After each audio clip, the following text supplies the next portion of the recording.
Well, we sit here the Friday before Super Bowl 58, and it's been a topic and an issue we've spent a lot of time on here over the last few weeks, and that is the Taylor-Travis relationship, what Sunday might look like. Is there a grand conspiracy between the two of them that they end up together? And the whole point of this relationship, or whatever you want to call it, is secretly to get Joe Biden reelected in 2024. We just had on Mike Crispy. He ran for Congress in New Jersey last time around, and he is all in on it. He's been quoted in the New York Times as saying such. I haven't bought it since day one. It doesn't add up. It doesn't stack up. None of it makes any sense. You bring up the idea that, well, a company backed by Soros bought her catalog. Okay, that's fine. And she's recut every damn song in the catalog since then so that she makes all the money. That's not exactly playing nice with George, right? That doesn't make any sense to me. And yes, publicists have set up famous people since the beginning of time. That is all true. But if you have watched the NFL for any period of time in your life, you know as well as I do, you're going to rig the NFL? Find me a way that has been done on behalf of the Kansas City Chiefs this season. If anything, they haven't gotten the calls. Go back to the Buffalo Bills game, right? That right there, the Buffalo Bills game in the regular season, not the playoff game, the regular season, where they would have won it on a walk-off lateral pass by Travis Kelce. Kelce, their man. Their man. That would have been on his Hall of Fame reel. That play now doesn't exist. If the whole season was about making Travis Kelce a bigger superstar, getting him with Taylor Swift to that endorse Joe, you would not have called that offensive offsides on that play in the regular season. So we're taking your calls, 913-408-7957, on how you would feel if Taylor does ultimately end up endorsing Joe Biden this year, ahead of Super Bowl 58 on Sunday. 913-408-7957. Let's start with Jason. He's in Kansas City, Kansas. Jason, go ahead. You're on KCMO. Good morning, Pete and team. Hey, I'll keep this real simple. I got two major points that I want to get across here. I think it's possible. I mean, look, Travis, obviously took a bunch of money. He's knelt before. We all know that. I mean, he's entitled to his opinion. He's entitled to do what he wants. Same with Taylor. I think Taylor and Travis were both young, many years ago when this all went down, and hopefully, they've got some experience under their belt now, and are actually seeing what's going on out in the community, and might actually keep their mouths closed, But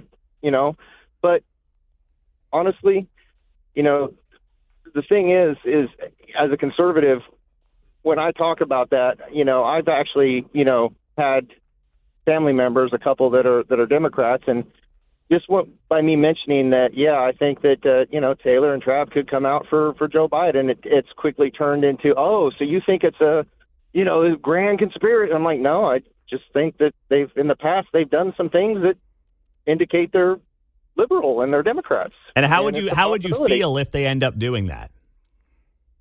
Look, I'd be disappointed because it obviously shows that they're not paying attention to the median income people and the people who are their fans who support them. Yeah. I mean, but do I think it's a psyop? No, I think it's some fairly young people. And, well, of course, I'm dating myself, but I'm John's age.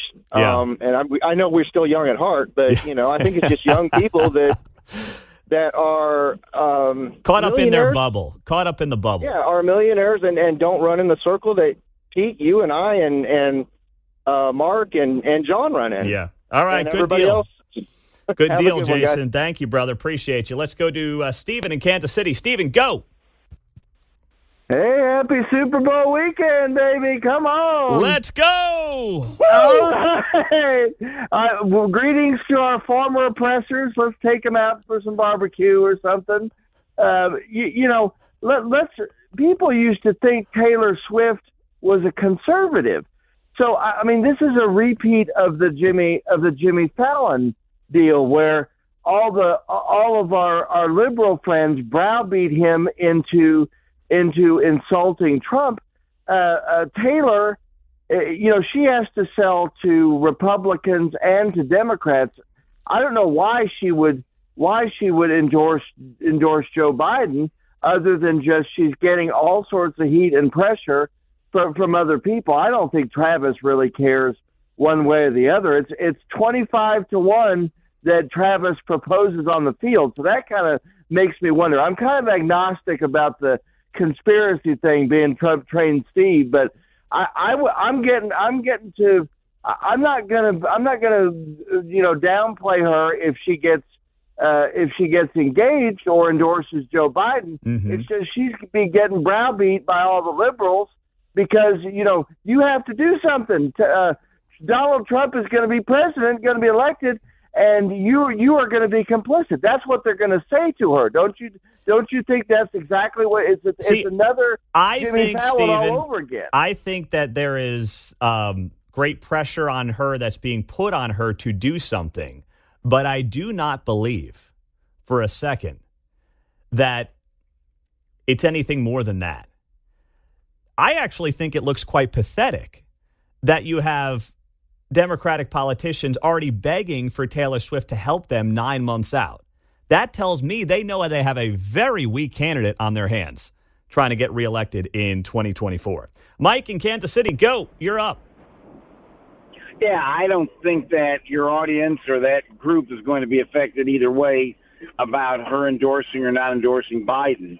The other thing I think of is I think that Taylor is going to be taking a page out of the Dolly Parton book.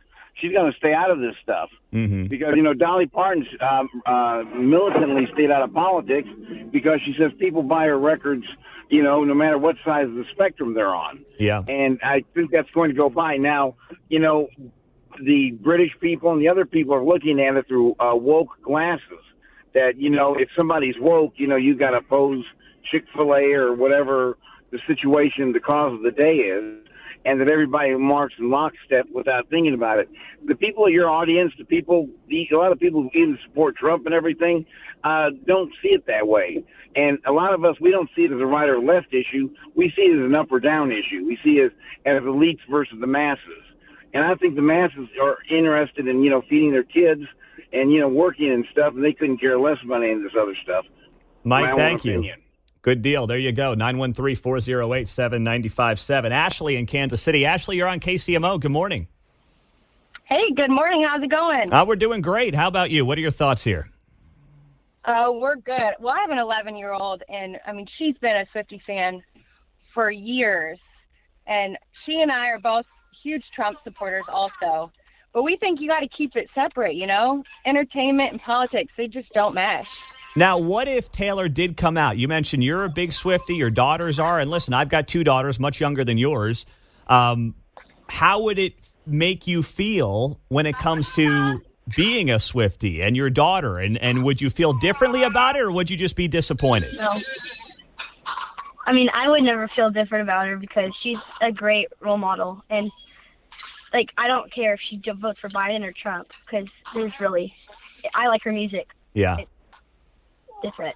That's what I would have expected. And listen, I think that's important. Ashley, thank you so much, and thank your daughter as well. Well, you would still vote for Trump, though. You would still vote for Trump, and you wouldn't let it impact your Swiftiness. Absolutely not. All right. Listen, I've said it for a long time since I've been on this show. My favorite artist is Bruce Springsteen. We know where he's at on politics. I'm able to separate it. The question is, how much do you want to separate it? Christine in Overland Park, you're next up. Good morning, Christine. Good morning, Pete. So I've got 4 daughters, ages 18 to 25. The 25-year-old has a real job and understands what's going on in the world.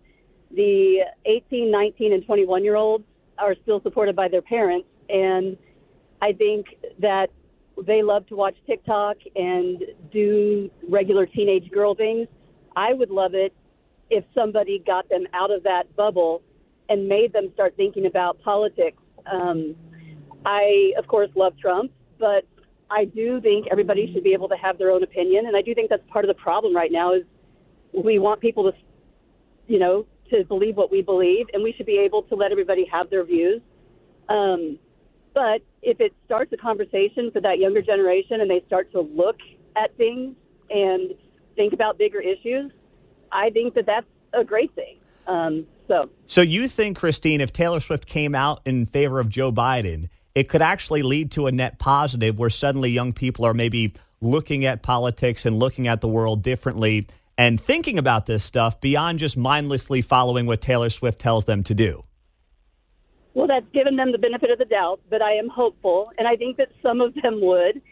Some of them would just vote for what she says, but I think some of them would look at it and say, wait, I don't know if I believe this, and start to think for themselves a little bit, which would be wonderful. That would be fantastic, Christine. Thanks so much. All right. There you go. 913-408-7957. Let's go to Victor in Parkville next up. Good morning, Victor. Go.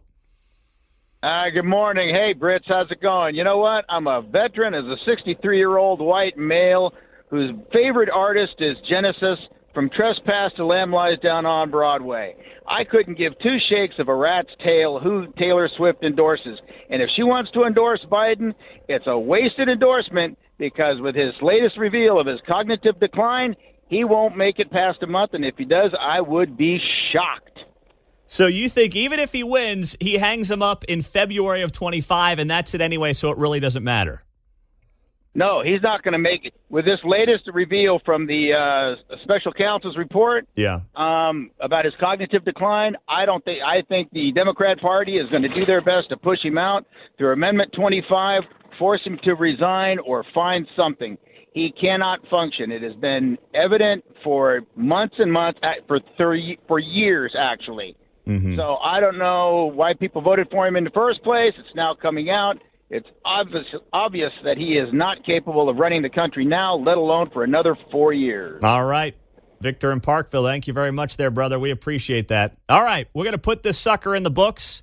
We got Bill O'Reilly coming up at 8:05, so don't miss that. Stream it at KCMOTalkRadio.com if you're at the office by then or on the KCMO Talk Radio app. And yes, we will thank our friends at ITV News, the largest commercial broadcaster in the UK, for stopping by the studios, joining us. Did you guys enjoy your trip, by the way, to Kansas City? Can I get a thumbs up in there? I know it was short. Awesome. All right. We got. Let me hear that one more time. One more time. It's been great. It's been awesome. Go Chiefs. All right. That's the confirmation. I know you can't see them. So we've been talking about this all week. Go Chiefs. I like that. All right. They're Swifties and Chiefs fans. We got them converted. Here we go.